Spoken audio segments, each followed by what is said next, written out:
എന്താണ് RRB conduct ചെയ്യുന്ന non technical popular category അഥവാ NTPC എക്സാം? ആർക്കൊക്കെയാണ് NTPC എക്സാം അപ്ലൈ ചെയ്യാൻ പറ്റുന്നത്? SSC, CGL, IBPS, PO, Kerala PSC conduct ചെയ്യുന്ന മറ്റ് സ്റ്റേറ്റ് വൈഡ് എക്സാമുകളിലും NTPCയും തമ്മിലുള്ള പ്രധാനപ്പെട്ട വ്യത്യാസം എന്താണ്? എന്തുകൊണ്ടാണ് ഡിഗ്രി കൈവശമുള്ള എല്ലാ കുട്ടികളും NTPC graduate level post apply ചെയ്യണമെന്ന് പറയുന്നത്? NTPCക്ക് അപ്ലൈ ചെയ്യുന്ന കുട്ടികളുടെ പ്രിപ്പറേഷൻ സ്ട്രാറ്റജി എന്തായിരിക്കണം? ഈ ചോദ്യങ്ങൾക്കുള്ള മറുപടിയുമായിട്ടാണ് ഇന്ന് ഈ വീഡിയോ ആയിട്ട് നിങ്ങളുടെ മുന്നിലേക്ക് വന്നിട്ടുള്ളത്. അപ്പോൾ എല്ലാ കൂട്ടുകാർക്കും ഒരിക്കൽ കൂടി സ്കോർ റെയിൽവേ മലയാളത്തിന്റെ മറ്റൊരു ഓൺലൈൻ സെഷനിലേക്ക് സ്വാഗതം.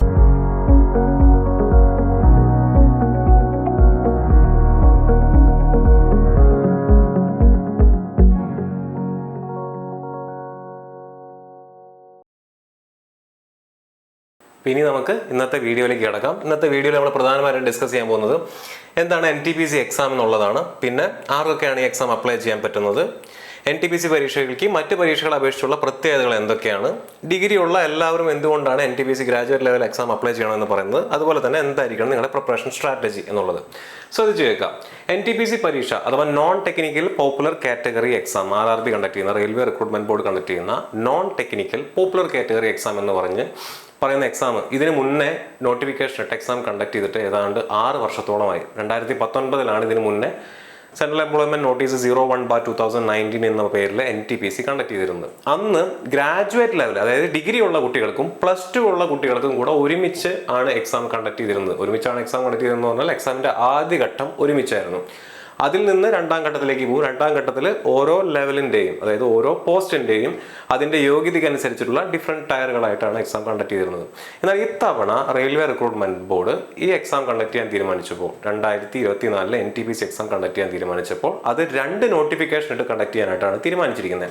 അപ്പം ഇന്നലെ വന്നിട്ടുള്ള notification non technical popular category അഥവാ NTPCയിലെ ഗ്രാജുവേറ്റ് ലെവൽ ഡിഗ്രി ഉള്ള കുട്ടികൾക്ക് അപ്ലൈ ചെയ്യാൻ പറ്റുന്ന പോസ്റ്റാണ്. ഈ പോസ്റ്റ് ഡിഗ്രി ഉണ്ടെങ്കിൽ മാത്രമേ നിങ്ങൾക്ക് അപ്ലൈ ചെയ്യാൻ പറ്റുള്ളൂ. അതാണ് ഏറ്റവും ആദ്യത്തെ കാര്യം എനിക്ക് പറയാനുള്ളത്. ഡിഗ്രി ഇല്ലാത്ത കുട്ടികൾ, +2 യോഗ്യതയുള്ള കുട്ടികൾ ടെൻഷൻ അടിക്കേണ്ട കാര്യമില്ല. ഒരാഴ്ച കഴിയുമ്പോൾ അണ്ടർ ഗ്രാജുവേറ്റിന്റെ, NTPCയുടെ തന്നെ അണ്ടർ ഗ്രാജുവേറ്റ് ലെവലിന്റെ എന്ത് ചെയ്യും, നോട്ടിഫിക്കേഷൻ ഒരാഴ്ചക്കുള്ളിൽ തന്നെ വരും. അപ്പോൾ നമുക്ക് അതുമായിട്ട് ബന്ധപ്പെട്ട ഡീറ്റെയിൽ ആയിട്ടുള്ള മറ്റൊരു വീഡിയോ ചെയ്യാം. ഇപ്പോൾ ഈ വീഡിയോയിൽ നമ്മൾ പ്രധാനമായിട്ടും ഡിസ്കസ് ചെയ്യാൻ പോകുന്നത് NTPC ഗ്രാജുവേറ്റ് ലെവൽ പോസ്റ്റിലുള്ള കുട്ടികളെ പറ്റിയിട്ടാണ്. അപ്പോൾ NTPC ഗ്രാജുവേറ്റ് ലെവൽ പോസ്റ്റ് എന്താണ് അതിൻ്റെ പ്രത്യേകത, എന്താണ് NTPC ഗ്രാജുവേറ്റ് ലെവൽ പോസ്റ്റിനകത്ത് പ്രധാനപ്പെട്ട പോസ്റ്റുകൾ നമ്മൾ ഇന്നലെ ചെയ്ത നോട്ടിഫിക്കേഷൻ വീഡിയോയിനകത്ത് നമ്മൾ കണ്ടു. 5ഓളം പോസ്റ്റുകളിലേക്കായിട്ടാണ് NTPC എക്സാം കണ്ടക്ട് ചെയ്യുന്നത്. Station master, goods train manager, typist തുടങ്ങിയ ഒരുപാട് പോസ്റ്റുകളിലേക്കായിട്ടാണ് എക്സാം കണ്ടക്ട് ചെയ്യുന്നത്. സോ RRB കണ്ടക്ട് ചെയ്യുന്ന എക്സാംസിനെ നമുക്ക് 2 രീതിയിൽ ക്ലാസിഫൈ ചെയ്യാം, നോൺ ടെക്നിക്കൽ എന്നും ടെക്നിക്കൽ എന്നും. ഈ ക്ലാസിഫിക്കേഷൻ ബേസ് ചെയ്തിരിക്കുന്നത് ഈ എക്സാമിന്റെ സിലബസിനെ അടിസ്ഥാനപ്പെടുത്തിയിട്ടാണ്. നോൺ ടെക്നിക്കൽ കാറ്റഗറിയിൽ ഉൾപ്പെടുന്ന NTPC graduate, NTPC under graduate, group D തുടങ്ങിയ എക്സാംസിന്റെ സിലബസ് നിങ്ങൾ പരിശോധിക്കുകയാണെന്നുണ്ടെങ്കിൽ അതിനകത്ത് പ്യൂർലി നോൺ ടെക്നിക്കൽ ആയിട്ടുള്ള വിഷയങ്ങൾ മാത്രമേ കാണുള്ളൂ. നോൺ ടെക്നിക്കൽ ആയിട്ടുള്ള വിഷയങ്ങൾ എന്നുള്ളതുകൊണ്ട് ഉദ്ദേശിക്കുന്നത് maths, reasoning, science, general awareness അഥവാ GK എന്ന് പറയുന്ന ഭാഗം, ഇൻക്ലൂഡിങ് കറണ്ട് അഫയേഴ്സ്. ഇത്രയും ഭാഗങ്ങളാണ് ഇവിടെ ഈ കാണുന്ന എക്സാംസിന് സിലബസിനകത്ത് പ്രധാനമായിട്ടും ഉള്ളത്. ടെക്നിക്കൽ പരീക്ഷകളായിട്ടുള്ള assistant loco pilot, technician, junior engineer, senior section engineer തുടങ്ങിയ പരീക്ഷകൾ RRB കണ്ടക്ട് ചെയ്യുന്ന സമയത്ത് ഇവിടെയും ഈ പറഞ്ഞ നോൺ ടെക്നിക്കൽ വിഷയങ്ങളുണ്ട്. എന്നിരുന്നാൽ കൂടെ അതിൻ്റെ കൂടെ തന്നെ എന്തും കൂടെ കാണും, ടെക്നിക്കൽ സബ്ജക്റ്റുകളോ കാണും. മാത്രമല്ല ഈ പോസ്റ്റുകളിലേക്ക് അപ്ലൈ ചെയ്യാൻ പറ്റുന്നതും ടെക്നിക്കൽ യോഗ്യതയുള്ള കുട്ടികൾക്കാണ്, ടെക്നിക്കൽ ക്വാളിഫിക്കേഷൻ ഉള്ള കുട്ടികൾക്കാണ് ഈ പോസ്റ്റുകളിലേക്ക് അപ്ലൈ ചെയ്യാൻ പറ്റുന്നത്. നോൺ ടെക്നിക്കൽ എക്സാംസ് ആണെന്നുണ്ടെങ്കിൽ ഇവിടെ ടെക്നിക്കൽ യോഗ്യത ഉള്ളവർക്കും നോൺ ടെക്നിക്കൽ അല്ലെങ്കിൽ സാധാരണ ഡിഗ്രിയോ +2 യോഗ്യതയുള്ള കുട്ടികൾക്കും എന്ത് ചെയ്യാൻ പറ്റും, ഈ പോസ്റ്റുകളിലേക്കും കൂടെ അപ്ലൈ ചെയ്യാൻ പറ്റും. അപ്പോൾ ഇത്രയും കാര്യങ്ങൾ റെയിൽവേ എക്സാംസുമായിട്ട് ബന്ധപ്പെട്ട് നിങ്ങൾ എന്ത് ചെയ്യുക, ഒരു ആമുഖമായിട്ട് അറിഞ്ഞിരിക്കുക. നമ്മൾ ഇന്നത്തെ ദിവസം ഡീറ്റെയിൽ ആയിട്ട് നോക്കാൻ പോകുന്നത് NTPCയുടെ ഗ്രാജുവേറ്റ് ലെവൽ പോസ്റ്റിനെ പറ്റിയിട്ടാണ്. NTPCയുടെ ഗ്രാജുവേറ്റ് ലെവൽ പോസ്റ്റ് ആർക്കൊക്കെ അപ്ലൈ ചെയ്യാൻ പറ്റും, ആ പോസ്റ്റിന്റെ സിലബസ് എന്തൊക്കെയായിരിക്കും, അതേ ഗ്രാജുവേറ്റ് ലെവലിൽ RRB SSC കണ്ടക്ട് ചെയ്യുന്ന CGL എക്സാംസ് ഉണ്ട്, അതുപോലെ തന്നെ IBPS കണ്ടക്ട് ചെയ്യുന്ന പ്രൊബേഷൻ ഓഫീസർ PO എക്സാം ഉണ്ട്, അതുപോലെ തന്നെ കേരള PSCയിൽ ഡിഗ്രി ലെവൽ പ്രിലിംസും മെയിൻസും ഉണ്ട്. സോ ഈ എക്സാംസ് ഒക്കെ ആയിട്ട് കമ്പയർ ചെയ്യുന്ന സമയത്ത് NTPC ഗ്രാജുവേറ്റ് ലെവലിന് അല്ലെങ്കിൽ NTPC എക്സാം എന്തുകൊണ്ട് വേറിട്ട് നിൽക്കുന്നു, അല്ലെങ്കിൽ എന്തുകൊണ്ട് നിങ്ങൾ ആ എക്സാം അപ്ലൈ ചെയ്യണം തുടങ്ങിയ കാര്യമാണ് ഇന്നത്തെ വീഡിയോയിൽ നമ്മൾ പ്രധാനമായിട്ടും ഡിസ്കസ് ചെയ്യാനായിട്ട് ഉദ്ദേശിക്കുന്നത്. ഈ വീഡിയോയുടെ ബാക്കിയുള്ള ഭാഗങ്ങളിലെല്ലാം നമ്മൾ ഡിസ്കസ് ചെയ്യാൻ പോകുന്നതും അതേ കാര്യങ്ങൾ തന്നെയായിരിക്കും. ഇനി NTPCയുടെ സിലബസ് നോക്കുക. ഞാൻ നേരത്തെ പറഞ്ഞ പോലെ general intelligence, quantitative aptitude, general awareness, ഈ 3 വിഷയങ്ങളാണ് NTPCയുടെ സിലബസിനകത്ത് വ്യക്തമായിട്ട് കൊടുത്തിട്ടുള്ളത്. ആൻഡ് ഇതിനകത്ത് ജനറൽ അവയർനെസ്സിന്റെ ഒരു സബ് ടോപ്പിക് ആയിട്ടാണ് എന്ത് വരുന്നത്, ജനറൽ സയൻസ് അഥവാ ലൈഫ് സയൻസ് വരുന്നത്. 10ാം ക്ലാസ് വരെയുള്ള ജനറൽ സയൻസ് അല്ലെങ്കിൽ സയൻസ് വിഷയങ്ങൾ പഠിക്കേണ്ടത് ജനറൽ അവയർനെസ്സിനകത്ത് തന്നെയുള്ള ഒരു സബ് ടോപ്പിക് ആയിട്ടാണ് കൊടുത്തിരിക്കുന്നത്. സിലബസിനെ പറ്റിയിട്ടും സിലബസിൽ ഓരോ ടോപ്പിക്കുകൾ എങ്ങനെ പഠിക്കണം എന്നുള്ളതിനെ പറ്റിയിട്ട് ഡീറ്റെയിൽ ആയിട്ട് നമ്മൾ വീഡിയോ ചെയ്യുന്നതായിരിക്കും. നമ്മുടെ നോ യുവർ സബ്ജക്ട് സീരീസ് നമുക്ക് എല്ലാവർക്കും അറിയാവുന്നതാണ്. ആ നോ യുവർ സബ്ജക്ട് സീരീസ് നമ്മൾ ALPക്ക് വേണ്ടി ചെയ്തിട്ടുണ്ട്, ടെക്നീഷ്യന് വേണ്ടി ചെയ്തിട്ടുണ്ട്, JEക്ക് വേണ്ടി no your subject series on going ആണ്. NTPCക്ക് വേണ്ടിയിട്ട് നമ്മൾ ഡീകോഡ് ചെയ്യും. ഈ സിലബസിനെ വൃത്തിയായിട്ട് ഡീകോഡ് ചെയ്ത് ഓരോ ടോപ്പിക്കുകളും എങ്ങനെ പഠിക്കണം, ഓരോ ടോപ്പിക്കുകൾ എവിടെ നിന്ന് പഠിക്കണം, അത് എവിടെ നിന്നാണ്, എങ്ങനെയാണ് നമ്മൾ പ്രിപ്പയർ ചെയ്യേണ്ടത്, എത്രത്തോളം പ്രിപ്പയർ ചെയ്യണം, എല്ലാ കാര്യങ്ങളും നമ്മൾ ഡീറ്റെയിൽ ആയിട്ട് നമ്മൾ നോ യുവർ സബ്ജക്ട് സീരീസിനകത്ത് പറയുന്നുണ്ടായിരിക്കും. സോ ഇതാണ് NTPCയുടെ ഗ്രാജുവേറ്റ് ലെവലിന് വേണ്ട എന്ത് പറയുന്നത് സിലബസ് എന്ന് പറഞ്ഞു കഴിഞ്ഞാൽ. ആൻഡ് ഇവിടെ നോക്കിയാൽ നിങ്ങൾക്ക് കാണാൻ പറ്റും ഇതിനകത്ത് ടെക്നിക്കൽ ആയിട്ടുള്ള ഒന്നും ഇല്ല, ഒരു വിഷയം പോലും ടെക്നിക്കൽ അല്ല. അതുകൊണ്ടാണ് NTPCനെ നോൺ ടെക്നിക്കൽ വിഭാഗത്തിനകത്ത് ഉൾപ്പെടുത്തിയിട്ടുള്ളത്. ഇത്രയും കാര്യങ്ങൾ നിങ്ങൾ മനസ്സിലാക്കി വെക്കുക. ആൻഡ് NTPCയുടെ സിലബസിന്റെ മറ്റൊരു പ്രത്യേകത എന്ന് പറഞ്ഞു കഴിഞ്ഞാൽ NTPC ഇന്നലെ നോട്ടിഫിക്കേഷൻ ഔട്ട് വീഡിയോ നിങ്ങൾ ശ്രദ്ധിച്ചിട്ടുണ്ടെങ്കിൽ ഞാൻ അതിനകത്ത് എക്സാമിന്റെ സ്റ്റേജസ് വൃത്തിയായിട്ട് പറഞ്ഞിട്ടുണ്ടായിരുന്നു. 2 ടയർ പരീക്ഷകളാണ് പ്രധാനമായിട്ടും NTPCക്ക് ഉള്ളത്. രണ്ടും MCQ ആണ്, കമ്പ്യൂട്ടറിന്റെ മുന്നിലുള്ള MCQ ആണ്, ഒബ്ജക്റ്റീവ് ടൈപ്പ് ക്വസ്റ്റ്യൻസ് ആണ്. ആൻഡ് NTPCയുടെ പ്രത്യേകത എന്ന് പറഞ്ഞു കഴിഞ്ഞാൽ ഈ 2 ടയറിനും ഒരേ സിലബസ് ആണ്. അതായത് ഈ കണ്ട സിലബസ് തന്നെയാണ് നിങ്ങൾ 1ാം ഘട്ട പരീക്ഷയ്ക്കും പഠിക്കേണ്ടത്, 2ാം ഘട്ട പരീക്ഷയ്ക്കും പഠിക്കേണ്ടത്. ഈ പറഞ്ഞ സെയിം സിലബസ് തന്നെയാണ്. ആകെയുള്ള വ്യത്യാസം എന്ന് പറയുന്നത് ടോട്ടൽ മാർക്സിലും ടോട്ടൽ ടൈമിലും മാത്രമാണ്. 1ാം ഘട്ട പരീക്ഷ ശ്രദ്ധിച്ചു കേൾക്കുക. 1ാം ഘട്ട പരീക്ഷ നിങ്ങൾ എഴുതാൻ പോകുന്നത് 30, 30, 40 എന്ന് പറഞ്ഞു കഴിഞ്ഞാൽ 100 മാർക്കിന് 100 ചോദ്യം 90 മിനിറ്റ് അഥവാ 1.5 മണിക്കൂർ. 1ാം ഘട്ട പരീക്ഷയ്ക്ക് 100 മാർക്ക് 100 ചോദ്യം 90 മിനിറ്റ് അഥവാ 1.5 മണിക്കൂർ. 2ാം ഘട്ട പരീക്ഷയ്ക്ക് 35, 35, 70, 50 120 മാർക്ക് 120 ചോദ്യം 90 മിനിറ്റ്. 1.5 മണിക്കൂർ പരീക്ഷ തന്നെ. പക്ഷെ 1.5 മണിക്കൂറിന് 1ാം ഘട്ടം നിങ്ങൾക്ക് 100 ചോദ്യം എഴുതാൻ പറ്റുമ്പോൾ 2ാം ഘട്ടത്തിൽ നിങ്ങൾ 120 ചോദ്യം എഴുതണം. സിലബസ് എന്ത് തന്നെയാണ്, സെയിം സിലബസ് തന്നെയാണ്. അപ്പൊ ഇവിടെ വൃത്തിയിൽ പഠിക്കുന്നവന് 2ാം ഘട്ടം കുറച്ചുകൂടെ ഈസി ആയിട്ട് സ്കോർ ചെയ്യാൻ പറ്റും. ആൻഡ് സെക്കൻഡ് ടയറാണ് റാങ്ക് മേക്കിംഗ് എന്ന് പറയുന്നത്. 1ാം ഘട്ടം എന്താണ്, പ്രിലിമിനറി സ്റ്റേജ് മാത്രമാണ്. അപ്പൊ ഇത്രയും കാര്യങ്ങൾ നിങ്ങൾ NTPCയുടെ സിലബസുമായിട്ട് ബന്ധപ്പെട്ട് അറിഞ്ഞിരിക്കുക. NTPC സിലബസിനകത്ത് അപ്പോൾ നിങ്ങൾ എന്താ കണ്ടേ, റീസണിങ്ങും ക്വാണ്ടും അവയർനെസ്സുമാണ് പഠിക്കാനുള്ളത്. ഇത് തന്നെയാണ് 2 ടയറിലും പഠിക്കാനുള്ളത്. വേറെ സ്പെഷ്യൽ ആയിട്ടുള്ള വേറെ ടോപ്പിക്സ് ഒന്നും സെക്കൻഡ് ടയറിൽ നിങ്ങൾ പഠിക്കേണ്ട കാര്യം ഇല്ല. ഓക്കെ, ഇനി സാലറിയുടെ കാര്യം എടുക്കാം. ഇത്രയാണ് NTPC ഗ്രാജുവേറ്റ് ലെവലിൽ പോസ്റ്റിൽ പ്രധാനമായിട്ടും തന്നിട്ടുള്ള പോസ്റ്റുകൾ. ഗ്രാജുവേറ്റ് ലെവലിൽ ഇത്തവണ നോട്ടിഫിക്കേഷൻ വന്നപ്പോൾ പ്രധാനമായിട്ടും വന്നിട്ടുള്ള 5 പോസ്റ്റുകളാണുള്ളത്. അതിൽ 2 ലെവൽ 6 പോസ്റ്റ് ഉണ്ട്. ആ 2 ലെവൽ 6 പോസ്റ്റിന്റെ ഇനീഷ്യൽ പേ അഥവാ ബേസിക് പേ ആണ് ഈ കൊടുത്തിരിക്കുന്നത്. പ്ലസ് DA HR ഒക്കെ കൂട്ടിയിട്ടുള്ള അപ്രോക്സിമേറ്റ് ഇൻഹാൻസ് സാലറിയാണ് ഇവിടെ കൊടുത്തിരിക്കുന്നത്. ഈ ഓരോ പോസ്റ്റിന്റെയും ജോബ് നേച്ചർ എന്താണ് തുടങ്ങിയ കാര്യങ്ങളെല്ലാം ഡീറ്റെയിൽ ആയിട്ട് നമ്മൾ മറ്റൊരു വീഡിയോയിൽ ഡിസ്കസ് ചെയ്യുന്നതായിരിക്കും, നമ്മുടെ അപ്കമിംഗ് വീഡിയോസിൽ ഡിസ്കസ് ചെയ്യുന്നതായിരിക്കും. സോ ഇത്രയും മനസ്സിലാക്കി വെക്കുക.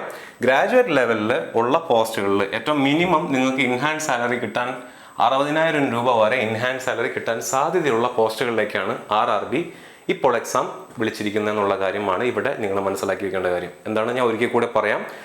റെയിൽവേ റിക്രൂട്ട്മെന്റ് NTPCയിൽ ഗ്രാജുവേറ്റ് ലെവലിലേക്ക് എക്സാം നടത്തുന്ന സമയത്ത് ചുരുങ്ങിയത് നിങ്ങളുടെ കൈവശം കിട്ടാൻ പോകുന്ന സാലറി എന്ന് പറയുന്നത് എത്രയായിരിക്കും, 60,000 ആയിരിക്കും. ഈ കാര്യം ഇവിടെ നിങ്ങൾ ഓർത്തിരിക്കുക. ഈ ഓരോ പോസ്റ്റിന്റെയും ജോബ് നേച്ചർ എന്താണ്, ഓരോ പോസ്റ്റിന്റെയും വർക്ക് നേച്ചർ എന്താണ് തുടങ്ങിയ കാര്യങ്ങളെല്ലാം ഡീറ്റെയിൽ ആയിട്ട് നമുക്ക് മറ്റൊരു വീഡിയോ ഡിസ്കസ് ചെയ്യാം. ഓക്കെ, അപ്പോൾ ഇതാണ് സാലറിയുമായിട്ട് ബന്ധപ്പെട്ട കാര്യം, സാലറിയായിട്ട് ബന്ധപ്പെട്ട് എനിക്ക് പറയാനുള്ളത്. അടുത്തത് എന്തുകൊണ്ട് NTPC, വൈ NTPC, എന്തുകൊണ്ടാണ് നിങ്ങൾ NTPC പരീക്ഷ അപ്ലൈ ചെയ്യേണ്ടത്, ഡിഗ്രി ഉള്ള ഓരോ കുട്ടികളും എന്തുകൊണ്ടാണ് NTPCയുടെ ഈ ഗ്രാജുവേറ്റ് ലെവൽ പോസ്റ്റ് അപ്ലൈ ചെയ്യേണ്ടത്. ഇതിന് ഞാൻ ഏതാനും പാരാമീറ്റേഴ്സ് വെച്ചുകൊണ്ട് എന്തുകൊണ്ടാണ് NTPC പോസ്റ്റ് അല്ലെങ്കിൽ NTPC നിങ്ങൾ അപ്ലൈ ചെയ്യേണ്ടത് എന്ന് സ്ഥാപിച്ചെടുക്കാനാണ് ശ്രമിക്കുന്നത്. നോക്കാം. ഒന്നാമത്തെ പോയിന്റ് എന്ന് പറയുന്നത് NTPC പരീക്ഷ എന്നുള്ളതല്ല, RRB റെയിൽവേ റിക്രൂട്ട്മെന്റ് കണ്ടക്ട് ചെയ്യുന്ന ഒരു പരീക്ഷയിലും എന്തില്ല, ഇംഗ്ലീഷ് ലാംഗ്വേജ് നിങ്ങൾക്ക് പഠിക്കേണ്ട ആവശ്യമില്ല. ഇംഗ്ലീഷ് കോംപ്രിഹെൻഷനോ ഇംഗ്ലീഷ് ഗ്രാമറോ ഇംഗ്ലീഷ് വൊക്കാബുലറിയോ നിങ്ങൾ പഠിക്കേണ്ട കാര്യമില്ല. കേരള PSCക്കും സ്റ്റാഫ് സെലക്ഷൻ കമ്മീഷന്റെ CGLനും IBPS POയ്ക്കും എല്ലാത്തിനും എന്തുണ്ട്, ഇംഗ്ലീഷ് ഉണ്ട്. പക്ഷേ RRB കണ്ടക്ട് ചെയ്യുന്ന NTPC പരീക്ഷയ്ക്ക് എന്തില്ല, ഇംഗ്ലീഷ് ഇല്ല. അതാണ് നിങ്ങൾ ആദ്യം മനസ്സിലാക്കേണ്ട കാര്യം. രണ്ടാമത്തെ കാര്യം എന്ന് പറയുന്നത് ലെവൽ ഓഫ് ക്വസ്റ്റ്യൻസ് ആണ്. ലെവൽ ഓഫ് ക്വസ്റ്റ്യൻസ് ഞാൻ ക്വസ്റ്റ്യൻസ് കാണിച്ചുകൊണ്ട് തന്നെ നിങ്ങൾക്ക് ഏകദേശം ഒരു ധാരണ വരുത്തി തരാം. മൂന്നാമത്തെ എന്ന് പറയുന്നത് ടൈം മാനേജ്മെന്റ് ആണ്. എത്രത്തോളം ടൈമാണ് നിങ്ങൾക്ക് എക്സാം അറ്റൻഡ് ചെയ്യുന്നതിന് വേണ്ടി കിട്ടുന്നത് എന്നുള്ളത്. നാലാമത്തെ പാരാമീറ്റർ എന്ന് പറയുന്നത് ഏജ് ആണ്. നിങ്ങൾക്ക് NTPC അപ്ലൈ ചെയ്യാൻ പറ്റുമ്പോൾ നിങ്ങൾ എത്രത്തോളം ഏജ് ഉള്ള ആളുകൾക്കാണ് ഈ പോസ്റ്റ് അപ്ലിക്കബിൾ ആവുന്നത് എന്നുള്ള കാര്യം. 5 നിങ്ങളുടെ കോംപ്രിഹെൻസീവ് ആയിട്ടുള്ള പ്രിപ്പറേഷൻ. നിങ്ങൾ എങ്ങനെയാണ് NTPC പ്രിപ്പയർ ചെയ്യേണ്ടത്, പ്രിപ്പയർ ചെയ്യുന്ന സമയത്ത് നിങ്ങൾക്ക് കോംപ്രിഹെൻസീവ് ആയിട്ട് പ്രിപ്പയർ ചെയ്യാൻ പറ്റും. ഇത്രയും കാര്യങ്ങളെ ഡീറ്റെയിൽ ആയിട്ട് നമ്മൾ അനലൈസ് ചെയ്യും. ഇത്രയും കാര്യങ്ങൾ അനലൈസ് ചെയ്ത് കഴിയുമ്പോൾ നിങ്ങൾക്ക് മനസ്സിലാവും എന്തുകൊണ്ടാണ് NTPC നിങ്ങൾ അപ്ലൈ ചെയ്യേണ്ടതെന്ന്. ഇതിൽ ഒന്നാമത്തെ കാര്യം നോക്കാം, ഇംഗ്ലീഷ് ലാംഗ്വേജിന്റെ കാര്യം. ഇത് RRB NTPCയിലുള്ള സിലബസിന്റെ പ്രധാനപ്പെട്ട ഹെഡുകളാണ്. ഇത് SSC കണ്ടക്ട് ചെയ്യുന്ന CGL എക്സാമിന്റെ പ്രധാനപ്പെട്ട ഹെഡുകളാണ്. ആൻഡ് പ്രിലിമിനറി സ്റ്റേജിലെ ഫസ്റ്റ് ടയർ 1ന്റെ ഹെഡുകളാണ് ഞാനിവിടെ കമ്പയർ ചെയ്യാനായിട്ട് കൊടുത്തിരിക്കുന്നത്. ഇവിടെ നോക്കി കഴിഞ്ഞാൽ നിങ്ങൾക്ക് കാണാൻ പറ്റും ഇത്രയും പോർഷൻസ് കോമൺ സിലബസ് ആണ്. എക്സ്ട്രാ വരുന്നത് എന്താണ്? ഇംഗ്ലീഷാണ്. സോ NTPCയിൽ എന്തില്ല? ഇംഗ്ലീഷ് ഇല്ല. പക്ഷേ ഈ പറയുന്ന ഭാഗം അത്രയും എന്താണ്? കോമൺ ആയിട്ടുള്ളതാണ്. സോ നിങ്ങൾ SSC CGL അപ്ലൈ ചെയ്യുന്ന ആളുകളാണ്, അല്ലെങ്കിൽ SSC CGL എക്സാമിന് പ്രിപ്പയർ ചെയ്യുന്ന കുട്ടികളാണെന്നുണ്ടെങ്കിൽ നിങ്ങൾക്ക് ഓൾറെഡി നിങ്ങളുടെ സിലബസ് NTPCക്ക് എന്താണ്? കോമൺ ആയിട്ട് ഒരു 75% ഭാഗമുണ്ട്. ഇംഗ്ലീഷ് ഇല്ല എന്നുള്ളൊരു അഡ്വാൻറ്റേജും കൂടെ നിങ്ങൾക്ക് ഉണ്ട്. ഇനി രണ്ടാമത്തെ കാര്യം, IBPS PO എടുക്കുകയാണെന്നുണ്ടെങ്കിലോ, IBPS PO എടുക്കുകയാണെന്നുണ്ടെങ്കിൽ ക്വാണ്ടിറ്റേറ്റീവ് ആപ്റ്റിറ്റ്യൂഡും ജനറൽ ഇന്റലിജൻസ് ആൻഡ് റീസണിങ്ങും കോമൺ ആയിട്ട് വരുന്നതാണ്. IBPS POക്ക് പ്രിലിമിനറി സ്റ്റേജിൽ എന്തില്ല? ജനറൽ അവയർനെസ് ഇല്ല, പകരം ഇവിടെ ഇംഗ്ലീഷ് ആണുള്ളത്. സോ അഗെയിൻ NTPC പ്രിപ്പയർ ചെയ്യുന്ന കുട്ടികൾക്ക് എന്തില്ല? ഇംഗ്ലീഷ് ഇല്ല. IBPS പ്രിപ്പയർ ചെയ്യുന്ന കുട്ടികൾക്ക് ജനറൽ അവയർനെസ് കൂടെ പ്രിപ്പയർ ചെയ്യുകയാണെന്നുണ്ടെങ്കിൽ നിങ്ങൾക്ക് എന്ത് ചെയ്യാൻ പറ്റും? NTPC എക്സാമും എഴുതാൻ പറ്റും. ആ കാര്യം കൂടെ അവിടെ മനസ്സിലാക്കി വെക്കാം. 3, കേരള PSC. കേരള PSCയുടെ ഒരു സ്റ്റേറ്റ് വൈഡ്, സാധാരണ ഇതിലുള്ള ഒരു സ്റ്റേറ്റ് വൈഡ് എക്സാമിന്റെ ഒരു ഔട്ട്ലൈൻ ഹെഡുകളാണ് ഇവിടെ കൊടുത്തിരിക്കുന്നത്. പ്രധാനപ്പെട്ട ഹെഡുകൾ. കേരള PSCയിൽ ഒരുപാട് സബ് ഹെഡ്സ് ഉണ്ട്, നമുക്കതെല്ലാം ഇവിടെ കാണിക്കാൻ പറ്റില്ല. കോമൺ ആയിട്ട് വരുന്നത് ഇത്രയുമാണ്. ക്വാണ്ടിറ്റേറ്റീവ് ആപ്റ്റിറ്റ്യൂഡും റീസണിങ്ങും എന്തിനുണ്ട്? കേരള PSCക്ക് ഉണ്ട്. 20 മാർക്കിന്റെ മാത്സ് ആണ് സാധാരണ രീതിയിൽ ഡിഗ്രി ലെവൽ പ്രിലിമിനറിക്കും കേരള PSCയിൽ ചോദിക്കുന്നത്. ജനറൽ അവയർനെസ് എന്നുള്ളതുകൊണ്ട് ഞാൻ ഇവിടെ കേരള PSCയിൽ ജനറൽ അവയർനെസ് കൊണ്ട് ഉദ്ദേശിക്കുന്നത് ഹിസ്റ്ററി, പൊളിറ്റി, ജോഗ്രഫി, എക്കണോമിക്സ് തുടങ്ങിയ കാര്യങ്ങളൊക്കെയാണ്. അതൊക്കെ എവിടെയും പഠിക്കാനുണ്ട്. RRB NTPCക്കും പഠിക്കാനുണ്ട്. പോരാത്തതിന് കേരള PSCക്ക് എന്നും പഠിക്കണം. 20 മാർക്കിന് ഇംഗ്ലീഷും പഠിക്കണം, 10 മാർക്കിന് മലയാളവും പഠിക്കണം. അത് എവിടെ പഠിക്കണ്ട? NTPCക്ക് പഠിക്കണ്ട. സോ ഒരു സ്റ്റേറ്റ് വൈഡ് കേരള PSC എക്സാമിന് പ്രിപ്പയർ ചെയ്യുന്ന കുട്ടികളാണെന്നുണ്ടെങ്കിൽ നിങ്ങൾക്ക് കുറച്ചുകൂടെ എളുപ്പം ക്രാക്ക് ചെയ്യാൻ പറ്റുന്ന ഒരു എക്സാമാണ് ഇത് RRB NTPC എന്ന് പറയുന്നത്. So RRB NTPC exam apply ചെയ്ത് കഴിഞ്ഞാൽ നിങ്ങൾ കേരള PSCയുടെ സ്റ്റേറ്റ് വൈഡ് ജനറൽ എക്സാമിന് പ്രിപ്പയർ ചെയ്യുന്ന കുട്ടികളാണെന്നുണ്ടെങ്കിൽ നിങ്ങൾക്ക് RRB NTPC അപ്ലൈ ചെയ്ത് കഴിഞ്ഞാൽ ഈസി ആയിട്ട് ക്രാക്ക് ചെയ്യാൻ പറ്റുന്നുള്ള കാര്യം കൂടെ മനസ്സിലാക്കി വെക്കുക. ആൻഡ് ഈ എക്സാമിന് ഇതൊരു പ്രിലിമിനറി ആയിട്ട് നിങ്ങൾക്ക് എന്ത് ചെയ്യാം? യൂസ് ചെയ്യുകയും ചെയ്യാം. കാരണം ക്വസ്റ്റ്യൻസ് കുറേ ഭാഗം എന്തായിട്ട് വരുന്നുണ്ട്? സിമിലർ ആയിട്ട് വരുന്നുണ്ട്. ഇത്രയും നിങ്ങൾ എന്ത് ചെയ്യുക? ഇവിടെയും എന്തില്ല? NTPCക്ക് ഇംഗ്ലീഷ് ഇല്ല, ഇംഗ്ലീഷും ഇല്ല, മലയാളവും ഇല്ല. കേരള PSCക്ക് പ്രിപ്പയർ ചെയ്യുന്ന കുട്ടികളെ സംബന്ധിച്ചിടത്തോളം ഇംഗ്ലീഷും മലയാളവും കുറച്ച് പഠിച്ചാൽ മതി NTPCക്ക് വേണ്ടി. അപ്പോൾ ഇംഗ്ലീഷ് ഭാഷ ഇല്ല NTPCക്ക് അല്ലെങ്കിൽ റെയിൽവേ റിക്രൂട്ട്മെന്റ് ബോർഡ് കണ്ടക്ട് ചെയ്യുന്ന എക്സാമിന് എന്നുള്ളത് ഒന്നാമത്തെ ഒരു പോയിന്റ് ആയിട്ട്, ഒരു അഡ്വാൻറ്റേജ് ആയിട്ട് നിങ്ങൾ മനസ്സിൽ വെക്കുക. പ്രധാനപ്പെട്ട മറ്റെല്ലാ എക്സാംസിനും എന്തുണ്ട്? ഇംഗ്ലീഷ് ഉണ്ട്. 2, ഡിഫിക്കൽറ്റി ലെവൽ. ഞാൻ ഇവിടെ കൊടുത്തിരിക്കുന്നത് SSC CGLന്റെ മാത്സിൽ സിംപ്ലിഫിക്കേഷൻ എന്ന് പറയുന്ന ടോപ്പിക്കിനകത്തുള്ള ഒരു ക്വസ്റ്റ്യൻ ആണ്. ആ ക്വസ്റ്റ്യൻ വായിച്ചു നോക്കുക. ഈ ക്വസ്റ്റ്യൻ സോൾവ് ചെയ്യാനായിട്ട് എത്രത്തോളം സമയം ഉണ്ടായിരിക്കും എന്നുള്ള കാര്യം നിങ്ങൾ ഒന്ന് കണക്കിൽ വെക്കുക. അതേ സിംപ്ലിഫിക്കേഷൻ ടോപ്പിക്കിനകത്ത് IBPS POക്ക് ചോദിച്ചിട്ടുള്ള ഒരു ചോദ്യമാണ് ഞാൻ ഇവിടെ കൊടുത്തിരിക്കുന്നത്. IBPS POക്ക് ചോദിച്ചിട്ടുള്ള ഒരു ക്വസ്റ്റ്യൻ ആണ് ഞാൻ ഇവിടെ കൊടുത്തിരിക്കുന്നത് സിംപ്ലിഫിക്കേഷനകത്ത് നിന്ന്. ഇനി ഇത് RRB NTPC മാത്സിന് സിംപ്ലിഫിക്കേഷനകത്ത് നിന്ന് ചോദിച്ചിട്ടുള്ള ഒരു ക്വസ്റ്റ്യൻ ആണ്. CBT 2-ൽ ചോദിച്ചിട്ടുള്ള ഒരു ചോദ്യമാണ് ഇവിടെ കൊടുത്തിരിക്കുന്നത്. ഈ 3 ക്വസ്റ്റ്യൻ നോക്കുമ്പോൾ തന്നെ നിങ്ങൾക്ക് മനസ്സിലാവും ഏതിനകത്താണ് ഡിഫിക്കൽട്ടി ലെവൽ കൂടുതലായിട്ടുള്ളത്. NTPC കമ്പാരിറ്റീവ്ലി ഡിഫിക്കൽട്ടി ലെവൽ ക്വസ്റ്റ്യൻ്റെ ഡിഫിക്കൽട്ടി ലെവൽ എന്താണ്? കുറവാണ്. എല്ലാ ക്വസ്റ്റ്യനും ഇത്രയും ഈസി ആണെന്ന് നിർബന്ധമില്ല. എന്നിരുന്നാലും CGL, IBPS PO അതുപോലെ തന്നെ NTPC ആയിട്ട് കമ്പയർ ചെയ്യുന്ന സമയത്ത് NTPCക്ക് ചോദിക്കുന്ന മാത്സിന്റെയും റീസണിങ്ങിന്റെയും ജനറൽ അവയർനെസിന്റെയും ക്വസ്റ്റ്യൻസിന്റെ ഡിഫിക്കൽട്ടി ലെവൽ എന്താണ്? കുറവാണ്. So low level of preparation ഞാൻ പറയില്ല. പ്രിപ്പറേഷൻ എപ്പോഴും നിങ്ങൾ നല്ല രീതിയിൽ തന്നെ പ്രിപ്പയർ ചെയ്യണം. കാരണം എന്താണ്? ഡിഫിക്കൽട്ടി ലെവൽ കുറയുന്തോറും കുട്ടികൾക്ക് മാർക്ക് വാങ്ങിക്കാനുള്ള സാധ്യത കൂടും. അപ്പോൾ എത്രത്തോളം നിങ്ങൾ മാർക്ക് വാങ്ങിക്കുന്നോ അത്രയും ആയിരിക്കും നിങ്ങളുടെ റാങ്ക് കയറുക, അല്ലെങ്കിൽ അത്രത്തോളം നിങ്ങളുടെ കട്ട് ഓഫ് കൂടാനുള്ള സാധ്യതയുണ്ട്. സോ പ്രിപ്പറേഷൻ കുറവ് വരുത്തേണ്ട കാര്യമില്ല. പക്ഷേ ഈ പറയുന്ന പോലെ ക്വസ്റ്റ്യൻസിന്റെ കട്ടി compared to CGL and IBPS PO എന്തായിരിക്കും? കുറവായിരിക്കും.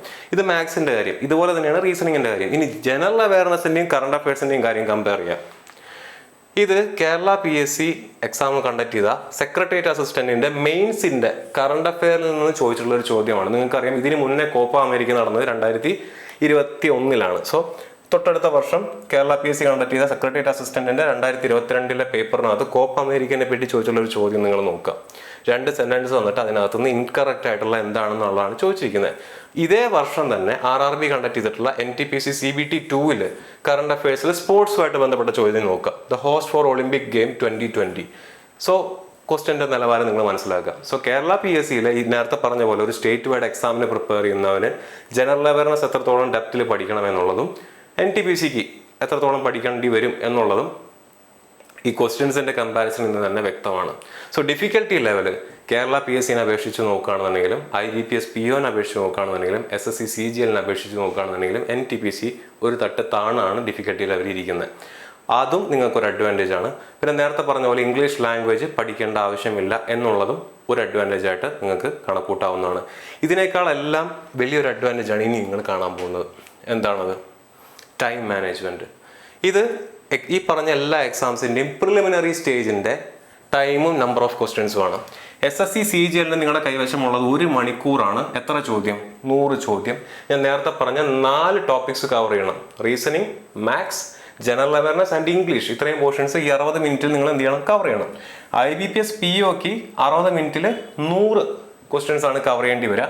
ഇവിടെ 3 ടോപ്പിക്കേ ഉള്ളൂ: maths, reasoning and English. So 20 minute വെച്ചിട്ട് നിങ്ങൾക്ക് ഈ സെക്ഷൻ വൈസ് കട്ട് ഓഫും കൂടെ എവിടെ വരും? IBPS POയിൽ വരും. കേരള PSC എക്സാമിനകത്ത് ഡിഗ്രി ലെവൽ പ്രിലിമിനറിക്ക് നിങ്ങളുടെ കൈവശം 1.25 മണിക്കൂർ 75 മിനിറ്റും 100 ചോദ്യമാണ് നിങ്ങൾ കവർ ചെയ്യേണ്ടി വരുന്നത്. RRB കണ്ടക്ട് ചെയ്യുന്ന NTPC പരീക്ഷയ്ക്ക് നിങ്ങളുടെ കൈവശം 90 മിനിറ്റ് ഉണ്ട്. ഫസ്റ്റ് ലെവൽ എക്സാം ആണെങ്കിൽ നിങ്ങളുടെ കൈവശം 90 മിനിറ്റ് ഉണ്ട്, 100 ചോദ്യമുണ്ട്. ഡിഫിക്കൽട്ടി ലെവൽ എത്രത്തോളം ഉണ്ടെന്നുള്ളത് നമ്മൾ നേരത്തെ കണ്ടു. ഇംഗ്ലീഷ് ലാംഗ്വേജ് പഠിക്കേണ്ട കാര്യമില്ല എന്നുള്ളത് ഓൾറെഡി ഞാൻ പറഞ്ഞു. 90 മിനിറ്റും നിങ്ങളുടെ കൈവശമുണ്ട് ഇത്രയും മാർക്ക് സ്കോർ ചെയ്യാനായിട്ട്. അപ്പോൾ NTPC എക്സാം എന്തുകൊണ്ടാണ് അതേ നിലവാരമുള്ള അതേ പേ സ്കെയിലുള്ള മറ്റ് എക്സാംസ് ആയിട്ട് കമ്പയർ ചെയ്യുന്ന സമയത്ത് എന്തുകൊണ്ടാണ് NTPC പരീക്ഷ നിങ്ങൾ അപ്ലൈ ചെയ്യേണ്ടതെന്നുള്ളത് ഇതിനകത്തു നിന്ന് തന്നെ നിങ്ങൾ എന്ത് ചെയ്യുക? മനസ്സിലാക്കി വയ്ക്കുക. ഇനി ഒരു അഡ്വാൻറ്റേജ് കൂടെ പറഞ്ഞുതരാം. അത് ഇത്തവണത്തെ NTPC എക്സാമിന് മാത്രമുള്ള ഒരു അഡ്വാൻറ്റേജ് ആണ്. എന്താണത്? Age relaxation. ഇത്തവണ SSC CGL എക്സാം അപ്ലൈ ചെയ്യാൻ പറ്റുന്നവരുടെ ഏജ് ലിമിറ്റ് ആണ് 18 വയസ്സ് മുതൽ 32 വരെ. IBPS PO 20 വയസ്സ് മുതൽ 30 വയസ്സ് വരെ. കേരള PSC അവരുടെ അപ്പർ ഏജ് ലിമിറ്റ് ആയിട്ട് വെച്ചിരിക്കുന്നത് 35 വയസ്സാണ്. നിങ്ങൾ ഏത് പോസ്റ്റിനാണോ അപ്ലൈ ചെയ്യുന്ന പോസ്റ്റിനനുസരിച്ചിരിക്കും നിങ്ങളുടെ ലോവർ ഏജ് ലിമിറ്റ് എന്ന് പറയുന്നത്. NTPCയുടെ പ്രായപരിധി നോക്കുക 18 വയസ്സ് മുതൽ 36 വയസ്സ് വരെ. ഇത് ഞാൻ ഇവിടെ കൊടുത്തിരിക്കുന്നത് ജനറൽക്കാരുടെ ഏജ് ആണ്, അപ്പർ ഏജ് ലിമിറ്റ് ആണ് ഞാൻ ഇവിടെ കൊടുത്തിരിക്കുന്നത്. OBC SC ST ഒക്കെ ആണെന്നുണ്ടെങ്കിൽ 3 വർഷവും 5 വർഷവും ഏജ് റിലാക്സേഷൻ റെസ്പെക്റ്റീവ്ലി ഈ പറയുന്ന അപ്പർ ലിമിറ്റിൽ നിന്നും ഉണ്ടായിരിക്കും. സോ NTPCയിൽ ജനറൽ കാറ്റഗറിക്കാരുടെ ഏജ് ലിമിറ്റ് നോക്കുകയാണെന്നുണ്ടെങ്കിൽ അതിപ്പോൾ ഈ വർഷം കേരള PSCയുടെ അപ്പർ ഏജ് ലിമിറ്റിനേക്കാൾ കൂടുതലാണെന്നുള്ള കാര്യം നിങ്ങളൊന്ന് ആലോചിച്ച് നോക്കുക. സോ എന്തുകൊണ്ടും ഇതൊരു സുവർണ അവസരമാണ് എന്നുള്ള കാര്യം മനസ്സിലാക്കി വെക്കുക. സോ എന്താണ്? ഇംഗ്ലീഷ് ലാംഗ്വേജ് ഇല്ല, ഡിഫിക്കൽട്ടി ലെവൽ കമ്പാരിറ്റീവ്ലി മറ്റ് എക്സാംസിനെ അപേക്ഷിച്ച് നോക്കുമ്പോൾ കുറവാണ്, സമയം കൂടുതലാണ്, ക്വസ്റ്റ്യൻസ് നിങ്ങൾക്ക് അറ്റൻഡ് ചെയ്യാൻ സമയം കൂടുതലാണ്. ആൻഡ് ഞാൻ നേരത്തെ പറഞ്ഞ ഈ 90 മിനിറ്റ് 100 മാർക്കിൽ 60 ക്വസ്റ്റ്യൻ റീസണിങ്ങും മാത്സും ആണ്. 40 ക്വസ്റ്റ്യൻ എന്താണ്? ജനറൽ അവയർനെസ് ആണ്. ഓൾമോസ്റ്റ് 40% ജനറൽ അവയർനെസ് ആണ്. ജനറൽ അവയർനെസ് അപ്പോൾ എത്രത്തോളം ഈസി ആയിട്ട് നിങ്ങൾക്ക് ഹാൻഡിൽ ചെയ്യാൻ പറ്റും? ഈ 40 ക്വസ്റ്റ്യൻ ജനറൽ അവയർനെസ് നിങ്ങൾക്ക് സ്കോർ ചെയ്യാനായിട്ട് അല്ലെങ്കിൽ നിങ്ങൾക്ക് അറ്റൻഡ് ചെയ്യാനായിട്ട് 20 മിനിറ്റ് ആവശ്യം ഉണ്ടാവുള്ളൂ. പോട്ടെ, 30 മിനിറ്റ് ആവശ്യം ഉണ്ടാവുള്ളൂ. ആ 30 മിനിറ്റ് മാറ്റി വെച്ച് കഴിഞ്ഞാൽ 60 മിനിറ്റ് ബാക്കി നിങ്ങൾക്ക് കിട്ടും. 90-ൽ 60 മിനിറ്റ് ബാക്കി നിങ്ങൾക്ക് കിട്ടും. ഈ 60 മിനിറ്റ് കൊണ്ട് 60 റീസണിങ്ങും 60 റീസണിങ് പ്ലസ് ക്വാണ്ടും നിങ്ങൾക്ക് എന്ത് ചെയ്യാൻ പറ്റും. പക്ഷെ ഇവിടെ നിന്ന് ആ ഒരു അഡ്വാൻറ്റേജ് നിങ്ങൾക്ക് കിട്ടില്ല. ഏജിൻ്റെ കാര്യം മനസ്സിലാക്കി വയ്ക്കുക. ഇനി പ്രിപ്പയർ ചെയ്യുന്ന സമയത്തും ഈ രീതിയിൽ എന്ത് ചെയ്യാം? പ്രിപ്പയർ ചെയ്യാം. ഞാൻ ഓൾറെഡി നേരത്തെ പറഞ്ഞു, കോംപ്രിഹെൻസീവ് ആയിട്ടുള്ള പ്രിപ്പറേഷനാണ്. നമ്മുടെ CGL ആയിക്കോട്ടെ, IBPS PO ആയിക്കോട്ടെ, കേരള PSC ആയിക്കോട്ടെ, ഓരോ ലെവലിനും ഡിഫറെൻറ്റ് സിലബസ് ആണ്. CGL ടയർ 1ൻ്റെ സിലബസ് അല്ല ടയർ 2-ന് ചെറിയ മാറ്റമുണ്ട്. IBPS POക്ക് ടയർ 1ൻ്റെ സിലബസ് അല്ല ടയർ 2-ന്, അതായത് പ്രിലിംസിൻ്റെ സിലബസ് അല്ല മെയിൻസിന്. കേരള PSCക്കും പ്രിലിംസിൻ്റെ സിലബസ് അല്ല മെയിൻസിന്, എക്സ്ട്രാ സ്പെഷ്യൽ ടോപ്പിക്സും കാര്യങ്ങളൊക്കെ വരും. എന്നാൽ NTPCയുടെ കാര്യം അങ്ങനെയല്ല. NTPCക്ക് ടയർ 1-നും ടയർ 2-നും ഒരേ സിലബസ് ആണ്.